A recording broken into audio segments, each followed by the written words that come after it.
ओम गजाननं भूतगणादिसेवितं कपितजम्बूफलचारुभक्षणं उमासुतं शोकविनाशकारणं नमामि विघ्नेश्वरपादपङ्कजं शिवानन्दं शिवरूपं गुरुसाक्षात् शिवस्वयं संसारशोकहर्ती ध्याता शिवानन्दरूपं ब्रह्मविद्याप्रदायकं साकरे वंशप्रवर्तितं जीवशिवाय भवती ज्ञानेन तत्पदं बोधितं।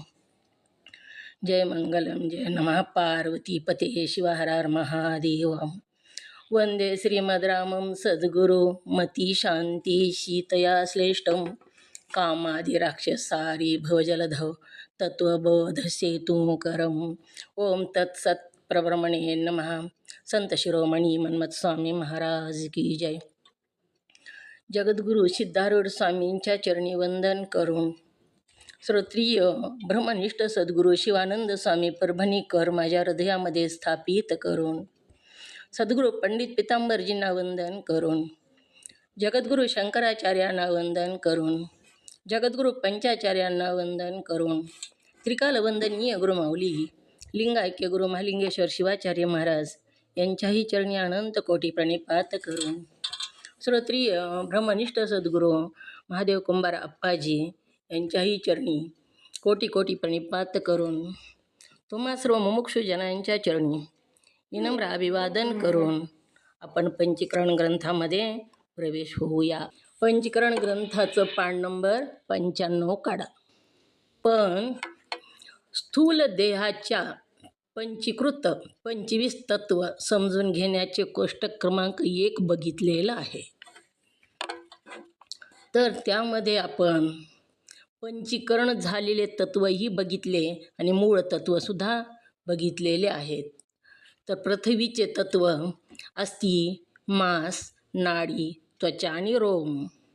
जलाचे शोणित, शुक्र, मूत्र, श्वेद आणि लाला। तेजाचे तत्व आलस्य, क्रांती, कांती, क्षुधा, तृषा आणि निद्रा। वायूचे संकोचन, चलन, उत्क्रमण, धावन आणि प्रसरण। आकाशाचे तत्व ही मात्र वेगळे आले बघा इथं। आकाशाचे तत्व कट्याकाश, उदराकाश, हृदयाकाश, कंठाकाश आणि शिराकाश। तर आकाशाचे तत्व पहिल्या कोष्टकामध्ये कोणते होते? ओम नमः शिवाय। कोष्टक क्रमांक 1 मध्ये आकाशाचे तत्व काय सांगितलेले आहेत?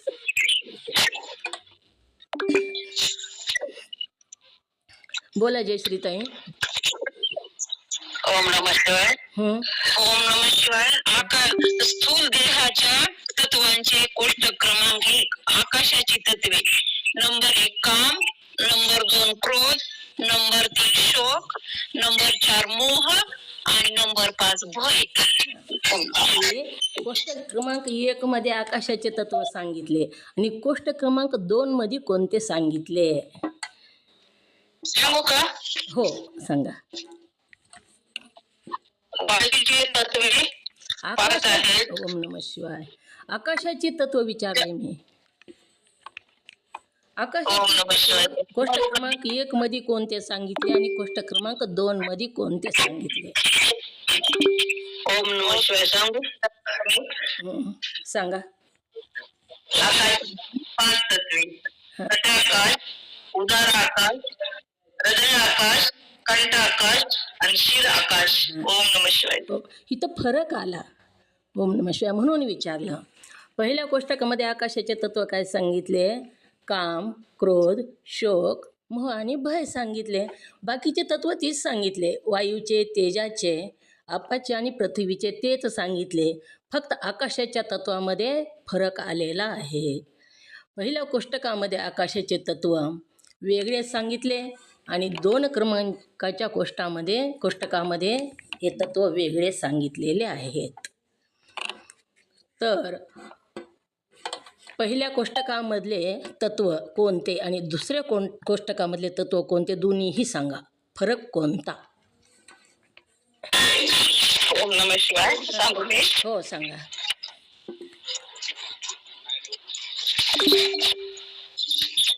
ओम नमः शिवाय. ओम नमः शिवाय सांगायचं का? बुरांडे ताई सांग. हा सांगायचं बुरांडे ताई बोला. म्यूट करा. सांगायचं माझं ताई म्यूट करा. सांगायचं सांगा ना मग पटकन सांगा, नाही तर म्यूट तरी करा. आकाशाची तत्व एक कोष्टक नंबर 1 काम क्रोध शोक मोह भय. हा आणि 2 नंबर कोष्टक हा आकाशाची तत्वे कट आकाश, उदर आकाश, हृदय आकाश, कंठ आकाश, शिर आकाश. ओम नमः शिवाय. कट्टे आकाश, कट नाही, कट्टे आकाश, कट्टे आकाश, उदर आकाश, हृदय आकाश, कंठ आकाश आणि शिर आकाश. ही फरक आलेला आहे. तर ती फरक का आला, कसा आला, ते आपल्याला आता इथं पुढे सांगत आहेत. आता ही जी तत्व सांगितले सगळे, या रीतीने स्थूल देहाच्या 25 तत्वाची पंचीकरणाचे निरूपण केलेले आहे. पंचीकरण कसं झालं ह्याचं निरूपण केलेलं आहे. स्थूल देहाचं पंचीकरण कसं झालं. पंचीकरण झाल्याशिवाय स्थूल देह बनला नाही.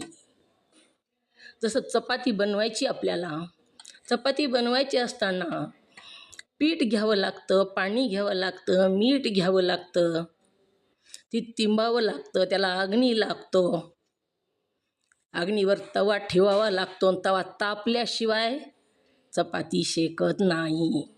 तसंच अंतःकरणसुद्धा तपायला पाहिजे. अंतःकरणाला ही माहिती करून घ्यायची, अंतःकरणाला ओढ पाहिजे. अंतःकरणाला जर मनातून ज्ञान प्राप्त करून घेण्याची उत्कंठा असेल, इच्छा असेल, मुमुक्षुता असेल, तर तवा तापल्यावर जशी चपाती चांगली शेकते तसं ज्ञान लवकर प्राप्त होतं. पण अंतःकरण जर मंद असेल तर कसं होती हो चपाती? शेकत नाही, काही नाही, खाण्याच्या लायकीचीच होत नाही. मग आपण ऐकतो खरं, पण ऐकत असताना सुद्धा अंतःकरणाची तीव्रता पाहिजे. किती तीव्रता पाहिजे? मोक्ष प्राप्त करून घेण्यासाठी मुमुक्षुता म्हणजे कशी तीव्रता पाहिजे. ओम नमः शिवाय. तीव्र इच्छा, संसार बंधनातून मुक्त होण्याची बोला. मुमुक्षता संसार बंधनापासून मुक्त होण्याची जी तीव्र इच्छा असते तिचे नाव मुमुक्षुता.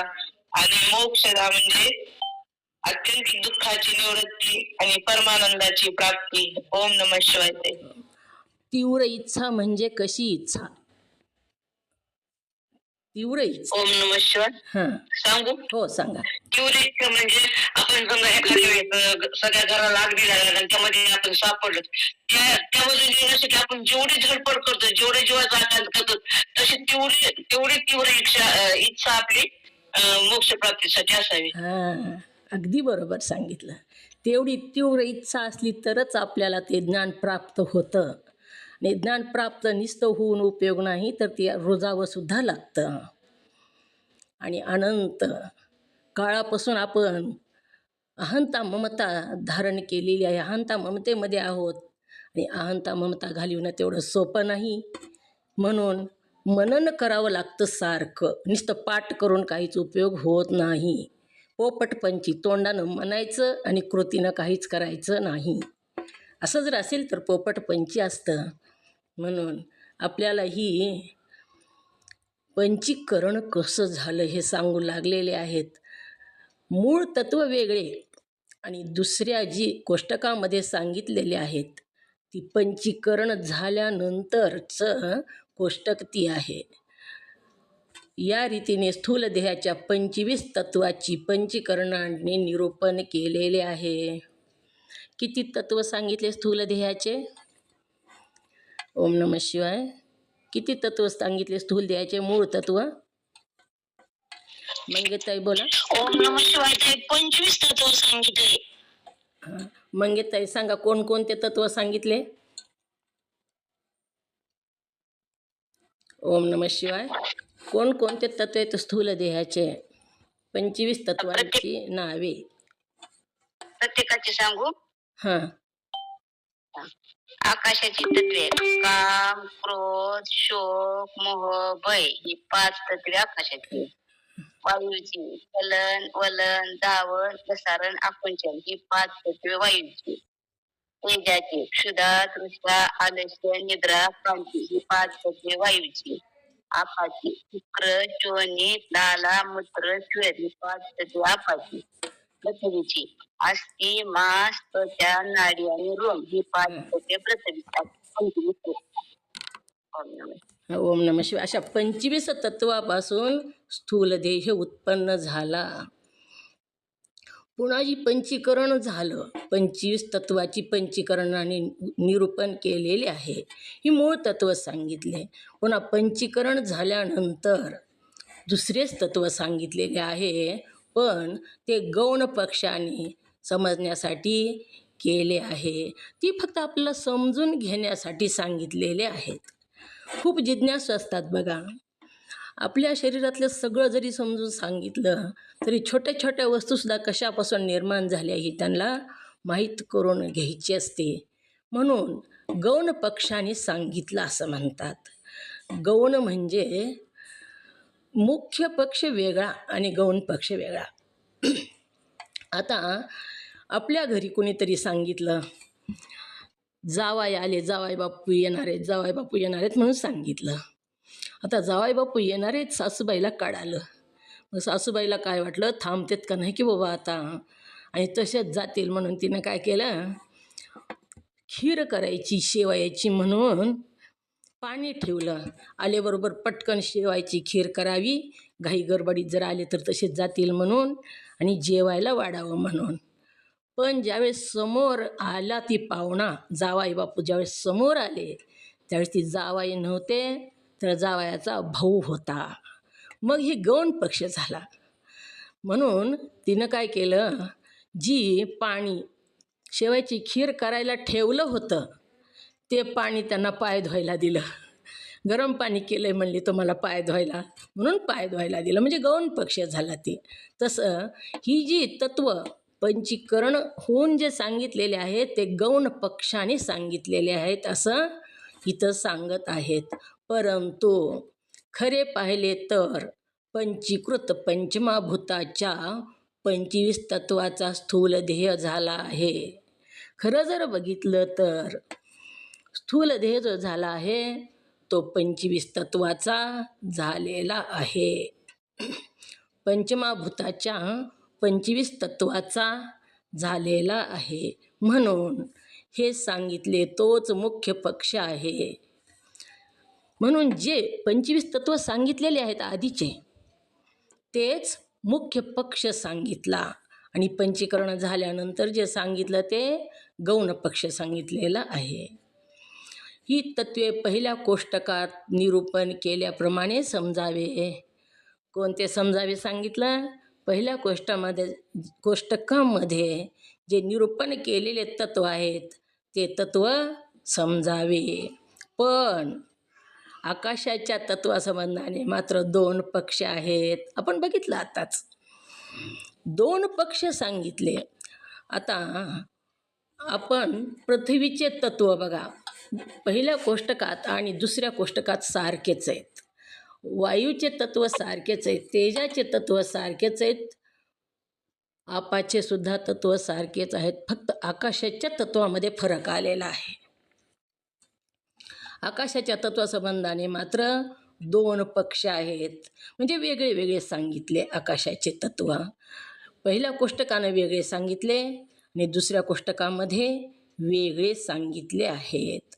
त्यापैकी पहिल्या काम, क्रोध आदी 5 तत्वे सांगितली आहेत, आणि दुसऱ्या पक्षात शिराकाश, कंठाकाश, हृदयाकाश, उदराकाश आणि कट्ट्याकाश हे 5 आकाशाचे भाग सांगितले आहेत.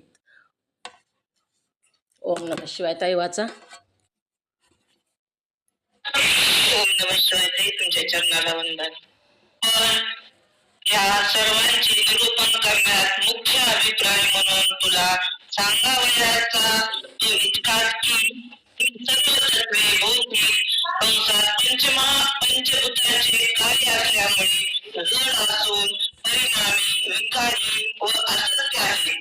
आणि आपण स्वतः त्यांना जाणणारा दृष्टा निर्विकार असंग असा आत्मा असून त्या तत्वाच्या समुदायाच्या रूपाने असणारा स्थूल देह आपण नाही व ती तत्वे पंचभूताची आहेत, त्यामुळे आपलीही नाहीत असे जाणून त्यांच्यातला अहंता ममता रूप अध्यास टाकून द्यावा.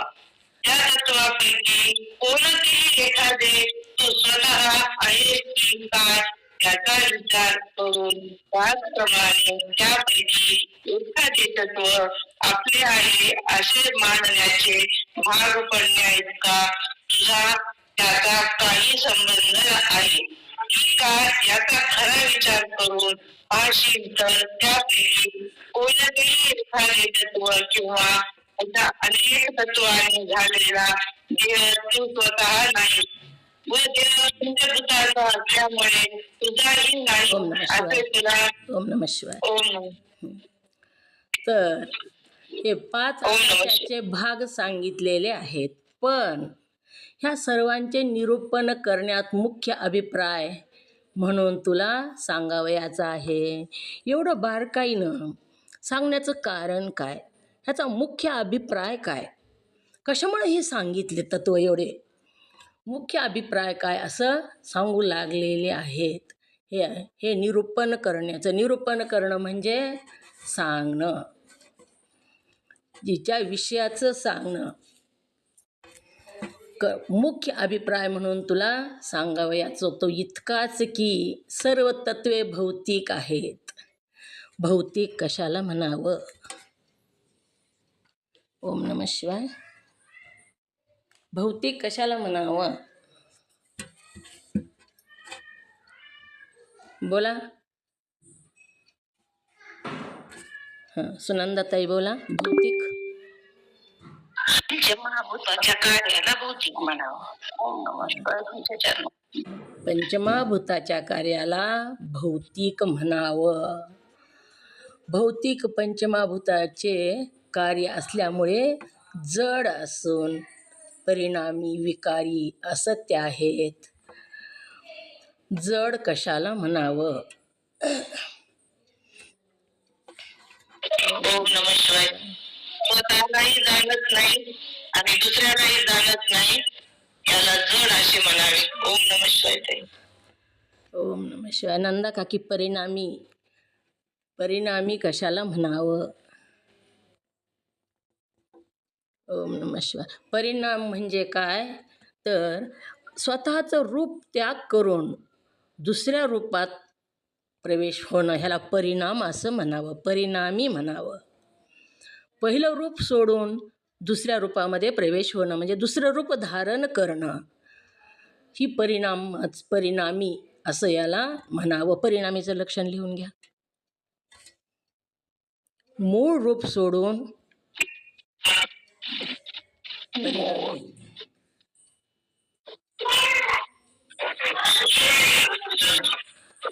मूळ रूप सोडून हां दुसरं रूप धारण करणे, त्याला परिणामी असं म्हणावं. काय लिहिलं? ओम नमः शिवाय. मूळ रूप सोडून दुसरे रूप धारण करणे याला परिणामी असे म्हणावे. आता दूध आहे बघा. दूध मूळ रूप कसं आहे दुधाचं? गोड आहे, पांढरं दिसतंय, चवदार. दुधाची चव कशी आहे? आणि जेव्हा दुधात इरजण घालून आपण दही बनतो तेव्हा दुधाचं मूळ रूप सोडलं आणि काय झालं? दही बनलं. मग ही परिणामी झालं. हा परिणाम ह्याला म्हणावं. मूळ रूप सोडून दुसऱ्या रूपात प्रगट होणे किंवा धारण करणे, ह्याला परिणामी असं म्हटलेलं आहे. विकारी, विकार किती आणि कोणते? किती येते विकार? ओम नमः शिवाय. ओम नमः शिवाय. हात करा सगळेच, कुणाला जिथे येते. हां सांगा, 6 विकार कोणते? जायते म्हणजे जन्मतो, अस्ति म्हणजे असतो, वर्धनते म्हणजे वाढतो, विपरिणमते म्हणजे तरुण होतो, अपक्षीयते म्हणजे म्हातारा होतो, विनश्यती म्हणजे नाश होतो. ओम नमः शिवाय किंवा मरण पावतो. हे 6 विकार आहेत. 6 विकार आहेत. मग ही परिणामी आहेत का? बालपणातला परिणाम तारुण्यात झाला. मग बालपणासारखं रूप दिसतं का तारुण्यामध्ये? काहीच नसतं. सगळं पूर्ण बदललेलं असतं. ज्याप्रमाणे दूध किती मधुर असतं आणि जेव्हा दही होतं तेव्हा त्याचा कलर पण बदलतो, त्याची चवही बदलते, सगळंच बदलतं. दुधाचं जेव्हा दही होतं तेव्हा दह्याचं ताक होतं आणि ताकापासून लोणी उत्पन्न होतं आणि लोण्यापासून तूप होतं. ही परिणाम आहे. दुधाचा परिणाम तुपापर्यंत गेला. तसंच ध्येयाचं सुद्धा आहे. ध्येय परिणामी आहे. बालक होता तो तरुण होतो, म्हातारा होतो आणि मरून जातो. विकारी आहे. ओम नमः शिवाय. विकार कोणते आलं का लक्षात? मुद्रिकाताई महाजन बोला बरं, विकार कोणते? सगळ्यांच्या लक्षात आलं का? एक जणाच्या लक्षात येऊन नाही, आपल्याला सगळ्यांना घेऊन जायचं आहे. एक दोघा चौघांनाच घेऊन आपल्याला मोक्षापर्यंत जायचं नाही. पाठातल्या सर्वांनी बोलायचं. उत्तर येत असलं तर हात वरी करायचा. ओळखीचा बिनओळखीचा काही संबंध नाही इथं. तुम्ही पाठ ऐकता, तुम्ही मुमुक्षु आहात, तुम्हाला उत्तर देण्याचा अधिकार आहे. ज्यांना उत्तर येते त्यांनी सरळ हात वरी करायचा, म्हणजे मी तुम्हाला विचारते. ओम नमः शिवाय. बोला बरं अंडेताई. विकार कोणते?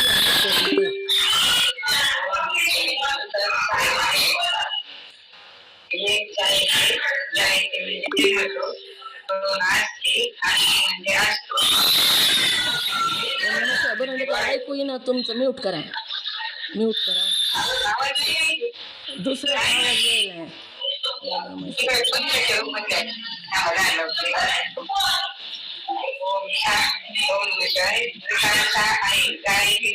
जन्मतो, आस्ती म्हणजे असतो, वर्धते म्हणजे वाढतो, विपरिणमते म्हणजे तरुण होतो, म्हणजे म्हातारा होतो, विनाशते म्हणजे नाश होतो. विनाशते म्हणजे नाश पावतो. अशा प्रकारे 6 विकार कशाला आहेत? कुणाला आहेत 6 विकार? देहाला आहेत. देहाला आहेत का आत्म्याला आहेत? म्हणून ध्येय विकारी आहे, ध्येय परिणामी आहे, ध्येय जड आहे. विकारी असत्य आहे. विकारी आणि असत्य आहे. खरं आहे का हो ध्येय? सत्य आहे का ध्येय? सत्य म्हणावं कशाला? सत कशाला म्हणावं? ओम नमः शिवाय. सच्चित आनंद. सत कशाला? ओम नमः शिवाय. हो. जो तिन्ही काळात असतो, कोणत्याही ज्ञानाने बाद होत नाही, त्याला सत म्हणा. ओम नमः शिवाय. आलं का लक्षात? मुद्रिकाताई महाजन सांगा बरं, सत कशाला म्हणावं? जो तिन्ही काळात असतो, कोणत्याही ज्ञानाने बाद होत नाही, त्याला सत म्हणावे. तिन्ही काळ कोणते? भूतकाळ, भविष्यकाळ, वर्तमान काळ. तिन्ही काळात असतो. म्यूट करा. तिन्ही काळात असतो. भूतकाळात आहे, वर्तमान काळात आहे आणि भविष्य काळात आहे. आणि तो जसा आहे तसाच राहतो. विकारी म्हणजे सांगा बरं, मी ऐकलं नाही ते विकाराचं. ओम नमः शिवाय. कोण बोलतात ताई? कविता ते उर्गुंडे. ओम नमः शिवाय. विकारी. विकारी देहाला 6 विकार आहेत देहाला. मुद्रिकाताई महाजन म्यूट करा, म्यूट करा महाजन ताई. महाजन ताई, देहाला 6 विकार आहेत आणि आत्मा निर्विकार आहे. मग देहाचे विकार 6 कोणते? तर देह जन्मतो आणि जन्मल्याबरोबर असतो. जन्माच्या आधी आपण असतो का हो? अस्तित्व आपलं नसतं. जन्मतो म्हणजे जायते म्हणजे जन्मतो. आणि जन्मल्यानंतर बाळ इथं आहे तिथं आहे असं म्हणतो आपण. मग आहेपणा असतो म्हणजे असतो. जायते म्हणजे पहिला विकार, अस्ति हा दुसरा विकार आहे. वर्धंतते म्हणजे ती वाढतो. बाळ तसाच राहतो का? ती मोठा होतो, वाढतो आणि वाढून काय होतो? विपरिणमते म्हणजे तरुण होतो, परिपक्व होतो. अपक्षी येते म्हणजे म्हातारा होतो आणि विनश्यते म्हणजे मरून जातो. हे विकार देहाला आहेत. आत्मा मात्र जशास तसाच आहे. तो वाढत लहान नाही, मोठा नाही, वाढत नाही आणि कधी मरतही नाही. मरत नाही. जन्म आणि मृत्यू विकार हा सुद्धा देहालाच आहे, आत्म्याला नाही. सूक्ष्म देह सुद्धा निघून जातो, सूक्ष्म देहही मरत नाही. आलं का लक्षात ताई? ओम नमः शिवाय. तुम्ही लिहून घेतले काही विकार? एवढंच घेतली. शेवटचे 2 सांगा. जायते म्हणजे जन्मतो, हा अस्ति म्हणजे असतो, हा वर्धनते म्हणजे वाढ होते, विपरिणमते म्हणजे तरुण होतो, विपरिणमते म्हणजे तरुण होतो, अपक्षी येते म्हणजे म्हातारा होतो आणि विनश्यते म्हणजे नाश पावतो, मरून जातो. असे देहाला 6 विकार आहेत. देह परिणामी आहे. देह बालपणात तसाच राहत नाही, तर बालपणातला तरुण होतो, तरुणपणातला म्हातारा होतो आणि म्हातारा होऊन मरून जातो. म्हणून देह विकारी आहे. देह जड आहे. जड आहे देह. देह स्वतःलाही जाणत नाही आणि दुसऱ्यालाही जाणत नाही. जसा घट आहे निर्जीव, तसा देहसुद्धा निर्जीव आहे. चैतन्याच्या सत्तेनं हा देह चालतोय. चैतन्य जर निघून गेलं तर त्या प्रेतामध्ये काहीच राहत नाही. जड आहे ते प्रेत. म्हणून देह जड सांगितला. जड असून परिणामी, विकारी व असत्य आहे. सत्य नाही देह. देह भूतकाळात होता तसाच वर्तमान काळात राहत नाही आणि भविष्यकाळात पण राहत नाही. म्हणून असत्य आहे. आत्म्याच्या सत्तेनं हा देह चालतो कसा? आता बघा, आपण हातामध्ये एखादा रुमाल घेतला आणि फिरवू लागलो. मग रुमाल फिरताना दिसतो आपल्याला, पण त्याच्यामध्ये चैतन्य आहे का हो? ओम नमः शिवाय. रुमाल फिरताना दिसायला हातात घेऊन रुमाल मी फिरवू लागले समजा, तर रुमाल फिरताना तुम्हाला दिसायला आहे, मग त्याच्यामध्ये चैतन्य आहे का? मग तो फिरतो, फिरताना तर दिसू लागला, मग चैतन्य कसं नाही? फिरताना दिसू लागला ना. आपल्या हातात चैतन्य आहे ते फिरवायला लागलंय. मग हातातलं जे चैतन्य, आपलं मधले चैतन्य त्या रुमालाला फिरवू लागले. त्याचप्रमाणे देहसुद्धा चालतो, बोलतो. तो स्वतः चालत नाही, बोलत नाही, तो जड आहे. मध्ये जे चैतन्य आहे त्याच्या सत्तेनं हा देह चालतो. म्हणून असत्य आहे. सत्य म्हणजे तिन्ही काळात असतो आणि कोणत्याही ज्ञानाने बाद होत नाही. त्याला सत असं म्हणावं. चित कशाला म्हणावं? सत चित आनंदरूप देह आहे. ही आत्मा आहे आपला. देह मात्र असत्य आहे आणि आत्मा मात्र सत चित आनंदरूप आहे. तर चित कशाला म्हणावं? सांगा मीनाताई. ओम नमः शिवाय ताई. आलुप्त प्रकाश चित्त हा. ओम नमः शिवाय. चित्ताला चित्त असे म्हणावे. आलुप्त प्रकाश चित्त हा. कधीच लुप्त होत नाही तो प्रकाश. स्वप्नात, जागृतीत, तिन्ही काळात, सुसुप्तीत कधीही तो प्रकाश तिथं असतो. आपण जागा असताना आपल्या देहामध्ये सचेतनता असते, जीव असतो, तिथं प्रकाश असतो. परंतु स्वप्नामध्ये सुद्धा असतो बघा तो प्रकाश. चित्तप्रकाश तिथं सुद्धा असतो. आपण स्वप्न जेव्हा बघतो, स्वप्नामध्ये सगळं प्रपंच जशाला तसा दिसतो. मग तिथं तर आपण लाईट बंद असते, पांघरून घेऊन आपण झोपलेलो असतो. मग तिथं कोणाचा प्रकाश असतो की ज्याच्या प्रकाशानं आपण स्वप्नामधलं सगळं आपल्याला दिसतं. नद्या, नाले, डोंगर, कुठं आपण चाललो, रेल्वेनं काय काय करायलो, सगळं सगळं तिथं प्रपंच दिसतो. मग तो जो प्रपंच दिसतो तो चैतन्याच्या ह्या अलुप्त प्रकाशामुळे दिसतो. हा प्रकाश कधीच लुप्त होत नाही. सुसुप्तीमध्ये सुद्धा तो प्रकाश असतो. तो कसा? तर सुसुप्तीमध्ये सगळे इंद्रिय अज्ञानामध्ये लीन झालेले असतात, परंतु आपण उठल्यानंतर आपण काय म्हणतो, खूप छान झोप झाली बघा, खूप चांगलं वाटायलंय मला, खूप चांगली झोप झाली. मग हे कोणाला कळालं? तर त्या चैतन्यालाच कळालं ते. म्हणून हे चैतन्य अलुप्त प्रकाश आहे, कधीच लुप्त न होणारा हा प्रकाश आहे. आपण घरामध्ये आहो आणि लाईट गेली की अंधार पडला. आपल्याला कुणीतरी विचारलं कुठं आहेस म्हणून, तर आपण म्हणतो आम्ही बेडवर आहे, किंवा मी खुर्चीवर आहे, किंवा मी अंगणात आहे.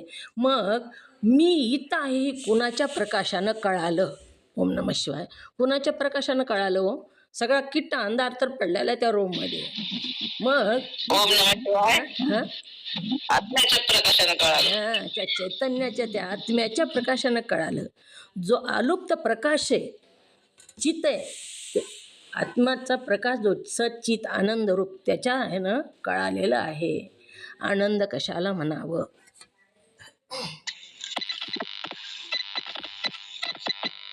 नंदा काकी बोला, आनंद कशाला म्हणावं?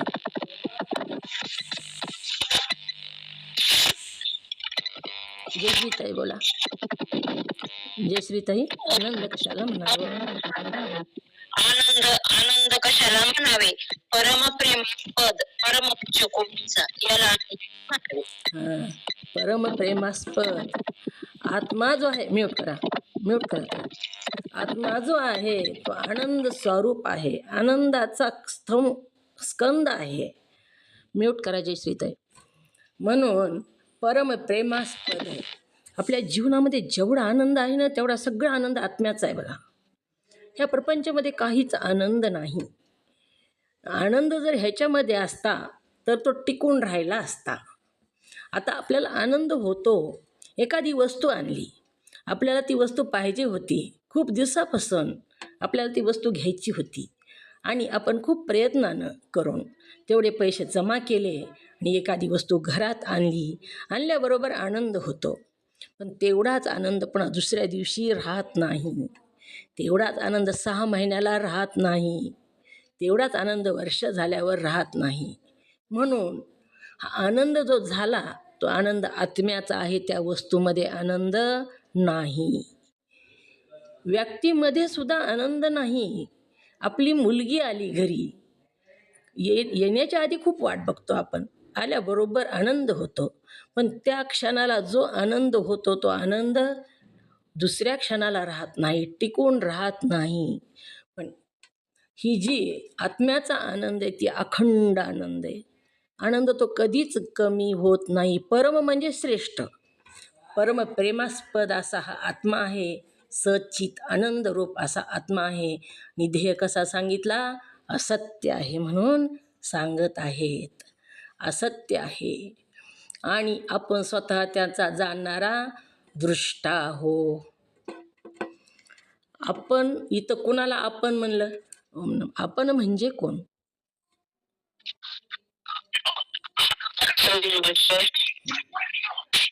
ओम नमः शिवाय आपण म्हणजे ध्येय. ओम नमः शिवाय आपण म्हणजे आत्म्याला म्हटलं. ओम नमः शिवाय आपण म्हणजे कोण? बरांडे ताई, आपण कुणाला म्हटलं इथं? ध्येय आपण आहेत का?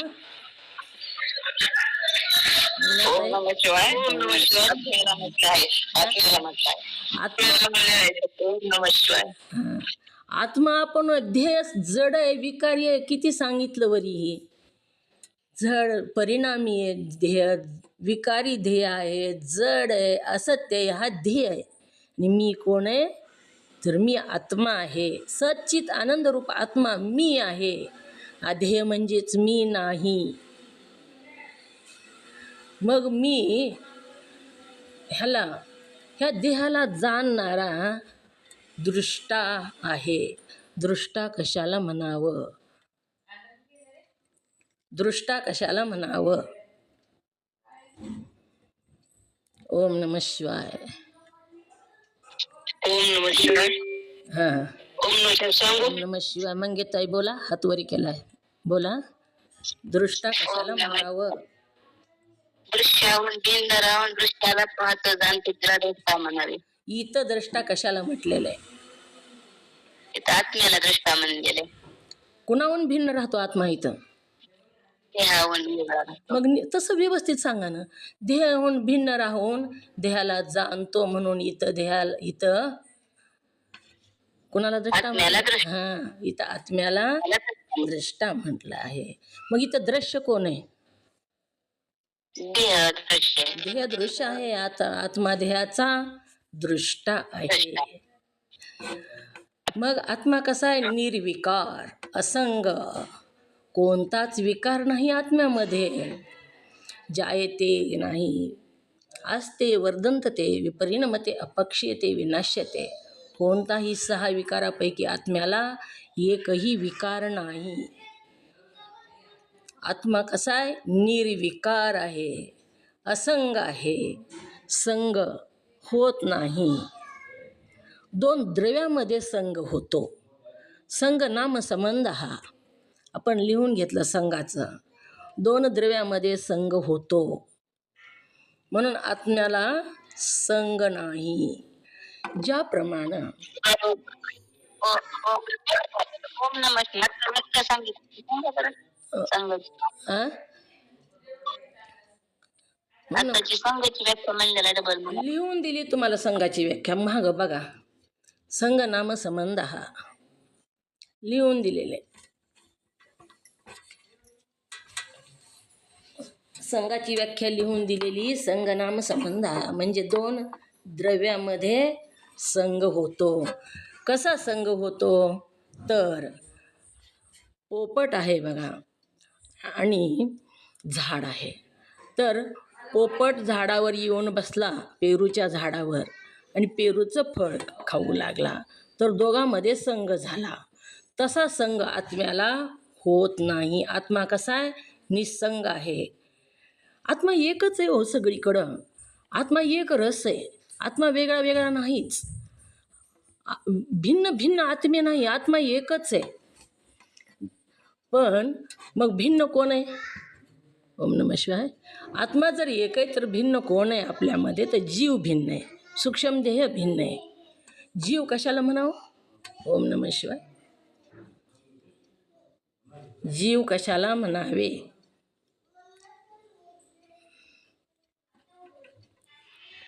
मीनाताई बोला. ओम नमः शिवाय. अंतःकरण चैतन्य, कुटस्थ चैतन्यात अंतःकरणाचे पडलेले प्रतिबिंब याला जीव असे म्हणतात. अंतःकरणात कुटस्थ चैतन्याचं पडलेलं प्रतिबिंब याला जीव असे म्हणतात. ओम नमः शिवाय. श्वासनंदताई बोला. जीव कशाला म्हणावं? कुटस्थ चैतन्याचे अंतःकरणात पडलेल्या प्रतिबिंबाला जीव म्हणावे. मंगेताई अवच्छेदक टाकून सांगा. ओम नमः शिवाय. ओम नमः शिवाय. एक कुटस्थ चैतन्य नंबर 1. नंबर 2 कुटस्थ चैतन्याचं अंतःकरणात पडलेलं प्रतिबिंब. नंबर 2 अंतःकरण. आणि नंबर 3 कुटस्थ चैतन्याचं अंतःकरणात पडलेलं प्रतिबिंब. असे 3 अवच्छेदक आहेत. कशाचे? कशाचे? जीव. मग पूर्ण वाक्यात बोला ना. तसं कसं बोला? बरोबर बोला. जीव कशाला म्हणावं? जयश्रीताई बोला. नमः शिवाय. जीव कशाला म्हणावे? नंबर 1 कुटस्थ चैतन्य. नुसतं कुटस्थ नाही, कुटस्थ चैतन्य. चैतन्य आवाज येत आवाज येत नाही, रेंज नाही तुम्हाला आता. ओम नमः शिवाय. सांगू का मी? हो सांगा. म्यूट करा जे काही आवाज येत नाही.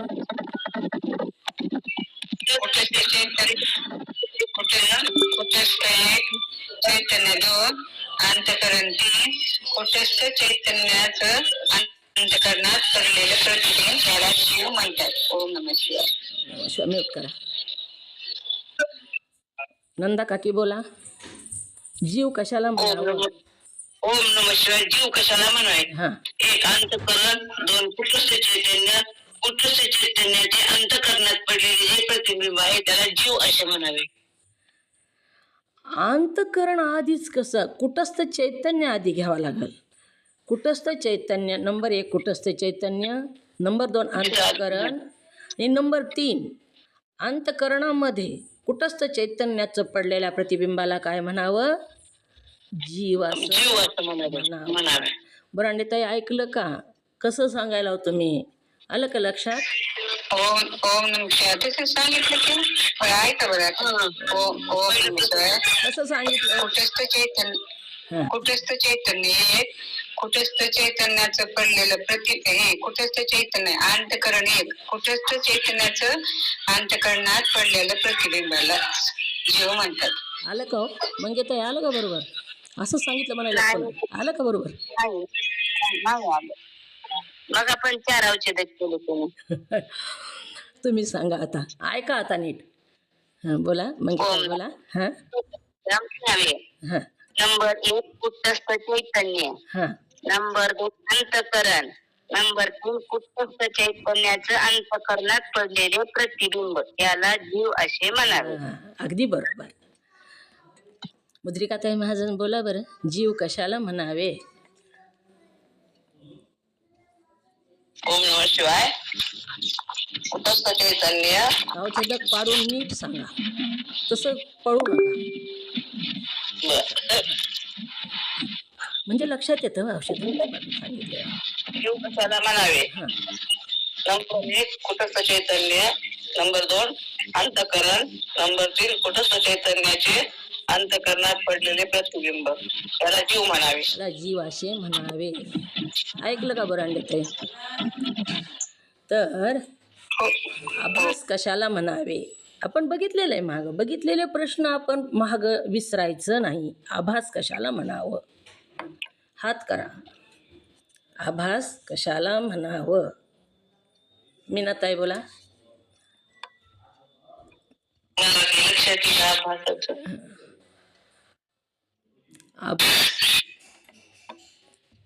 तुम्हाला बुरांडेताई तुम्हाला येत आहे का?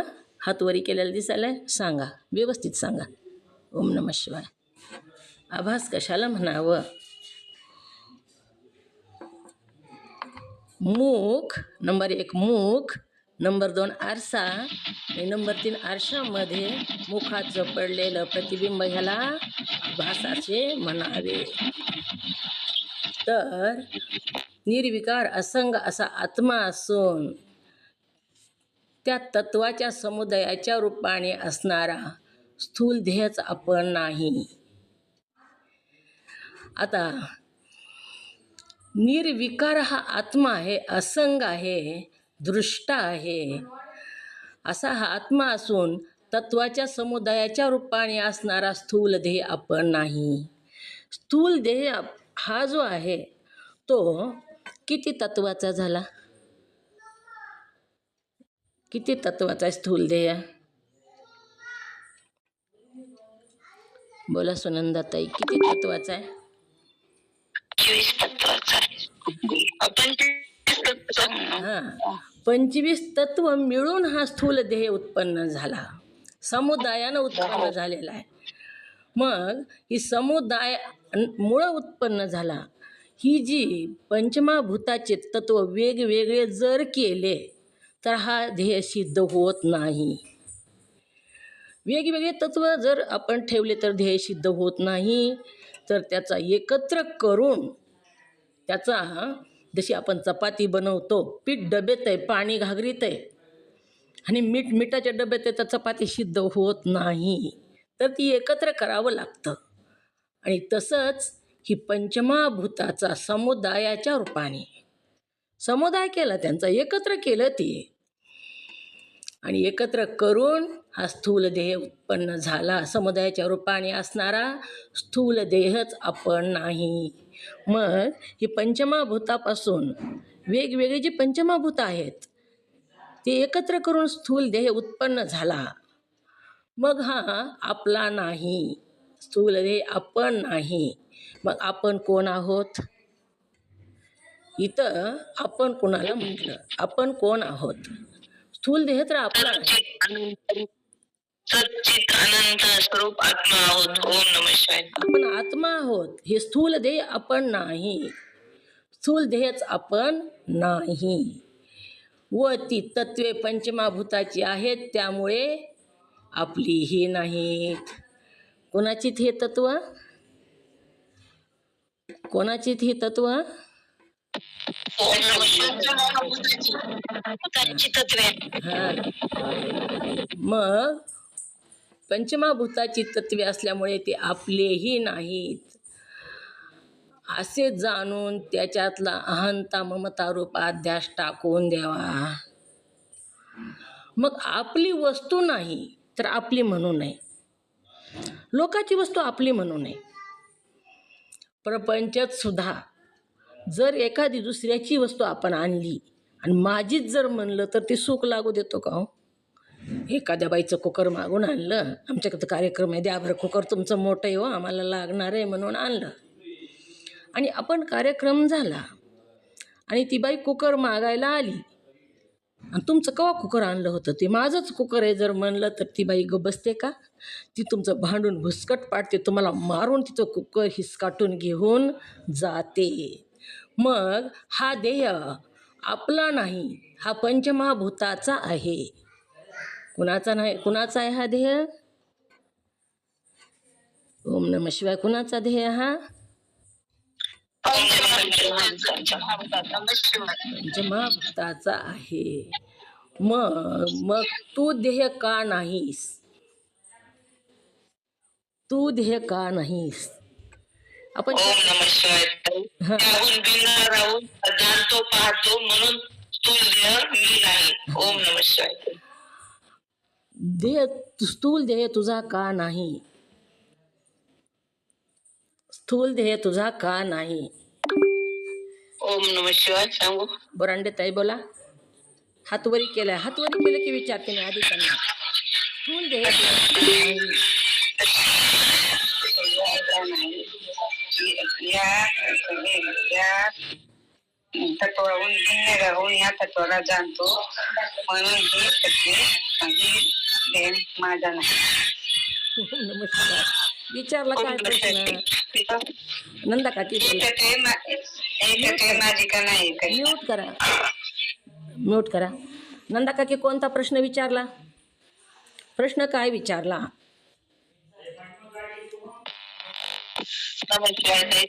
हो सांगा. हा देह तुझा नाही. मग कुणाचा आहे हा देह? कुणाचा आहे देह?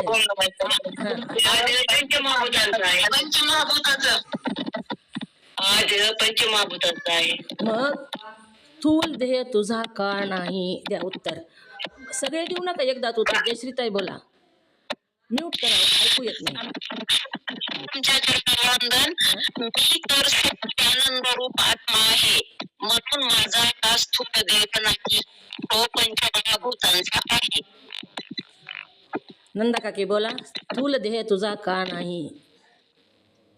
कारण मी त्याच्यापासून स्थूल देह दृश्य आणि मी द्रष्टा आहे म्हणून तो माझा नाहीये.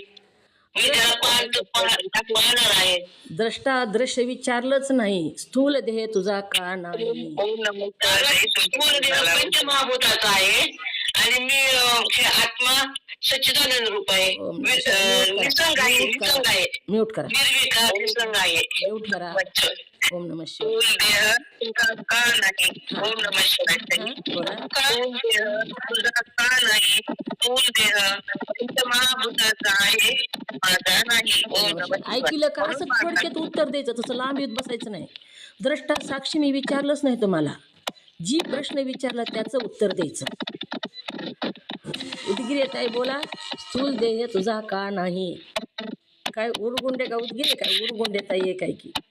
बोला ताई. स्थूल देह तुझा. स्थूल देह पंचमहाभूतांचा आहे, म्हणून माझा नाही. हा, स्थूल देह पण ओम नमः शिवाय ताई. आहे म्हणून माझा नाही. मग स्थूल देह तू का नाही. पंचचरणी वंदन. स्थूल देह तू का नाहीस. दोन वेगळे प्रश्न आहेत हे. स्थूल देह तू का नाही. ओम नमः शिवाय ताई. हा? मी त्याला जाणतो, पाहतो, मी त्याचा द्रष्टा आहे म्हणून मी नाही. मी त्याच्याहून भिन्न राहून. आलं का ते? मी भिन्न त्याच्या राहून त्याला जाणतो, पाहतो म्हणून मी नाही. त्याच्याहून भिन्न राहून जाणतो. त्याच्याहून भिन्न राहून त्याला जाणतो पाहतो म्हणून स्थूल देह मी नाही.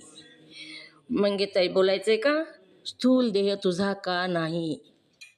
दोन प्रश्न वेगळे आहेत हे जाणून घ्या. हा. स्थूल देह तुझा का नाही. ओम नमः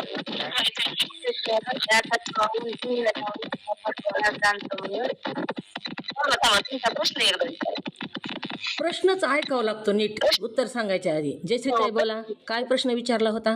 प्रश्नाकडे लक्ष द्यायचं ना आपले आपण. प्रश्न काय विचारला होता. स्थूल देह तुझा का नाही. हा. स्थूल देह पंचमहाभूतांचा असल्यामुळे तो माझा नाही. हा, अगदी बरोबर. स्थूल देह पंचमहाभूताचा आहे म्हणून माझा नाही. दुसऱ्याची वस्तू माझी होऊ शकत नाही. मग स्थूल देह कुणाचा आहे तर पंचमहाभूताचा आहे तो म्हणून माझा नाही. मग स्थूल देह तू का नाही. सांगा. तू का नाही तुझा का नाही प्रश्न वेगळे आहेत दोन. स्थूल देह तू का नाहीस. कारण त्याहून भिन्न असून त्याला जाणतो, पाहतो म्हणून स्थूल देह मी नाही. ओम नमः शिवाय. ओम नमः शिवाय. ही प्रश्न पक्के करा. ही प्रत्येक पुढे सगळ्या ह्याच्यामध्ये हे ग्रंथामध्ये हे प्रश्न आलेले आहेत. मी नाही आणि माझा नाही. आपल्याला ह्याच्यापासून वेगळं निघायचं आहे. हा देह मी नाही. हा प्रपंच मी नाही. आधी देहच मी नाही हो. मग देह जर मी नसेल तर देहाधिक माझे होतील का. पण आपण देहाधिकाला मीपेक्षा माझ्याला जास्त गुंतून पडलेलो आहो आपण. काय म्हणतो आपण. मला नसलं तर नसलं पण माझ्याला असावं. म्हणतो का नाही. मला नसू द्या कपडे पण माझ्याला लेकराला असावे, माझ्याला असावं. मला नसलं तर नसू जा. मग मीच ज्यावेळेस संपवतं त्यावेळेस माझंही संपतं. आणि अहंता आणि ममता दोन्ही बाजूला राहू शकत नाहीत. दीप आला की प्रकाश आलाच. बाजूला दीप आणि प्रकाश जसं बाजूला काढता येत नाही तसं अहंता आणि ममता बाजूला काढता येत नाही. अहंता आली की ममता आलीच. नुसतं तोंडानं म्हणायचं नाही. ह्याचा विवेक करायचा बघा. विचार करायचा. ह्याचं मंथन मधल्यामध्ये व्हायला पाहिजे तरच लोणी निघतं. अहो साधं दह्यामधून लोणी काढायचं तर मंथन करावं लागतं. आपल्याला तर ह्या शरीरामधून आत्मा बाजूला काढायचा आहे. मग किती मंथन करावं लागेल. अखंड तेलाच्या धारेसारखं मी आत्मा आहे. प्रत्येक कृती करताना मी आत्मा आहे. ही मी नाही आणि ही माझं नाही. माझ्यामध्ये जास्त गुंतून पडतात लोक. तोंडानं पाठ करतात. हो पाठ करून काहीच उपयोग होत नाही. पटपंची कितीदा जरी म्हणलं तरी त्याचा काही ना काहीतरी परिणाम व्हायलाच पाहिजे तरच आपण हे ऐकल्याचा उपयोग आहे. नाहीतर 1 तास आयुष्यातला आपण द्यायला लागलो. 1च तास काय असंच मंथन करत करत 24 तास द्यायला पाहिजे. आपल्याला वाटतं 24 तास कसे द्यावे. आपण दिवसात जे मनन करतो ते रात्री त्याच्यावर सोपवून द्यायचं. ज्यावेळेस उठल्याबरोबर आपल्याला तीच आपल्या लक्षात जर असेल. आपल्याला झोपताना ईश्वराचं चिंतन आहे. उठल्याबरोबर जर चिंतनच लक्षात आलं तर रात्रभर चिंतन सुरू होतं हे आपण लक्षात घ्यायचं. रात्रीचं त्याच्यावर सोडून द्यायचं. दिवसा मात्र आपण करायचं. आपला वेळ झालेला आहे. झालेली सेवा सद्गुरुनाथांच्या चरणी समर्पित करून, तुम्हा सर्व मुमुक्षुजनांच्या चरणी समर्पित करून सेवेला पूर्णविराम. जी योग्य शब्द मुखातून बाहेर पडले ते सद्गुरुनाथाचे, जे अयोग्य शब्द बाहेर पडले तेव्हानीचा दोष, झालेली सेवा तुम्हा सर्व मुमुक्षुजनांच्या चरणी समर्पित करून सेवेला पूर्णविराम. ओम नमः शिवाय.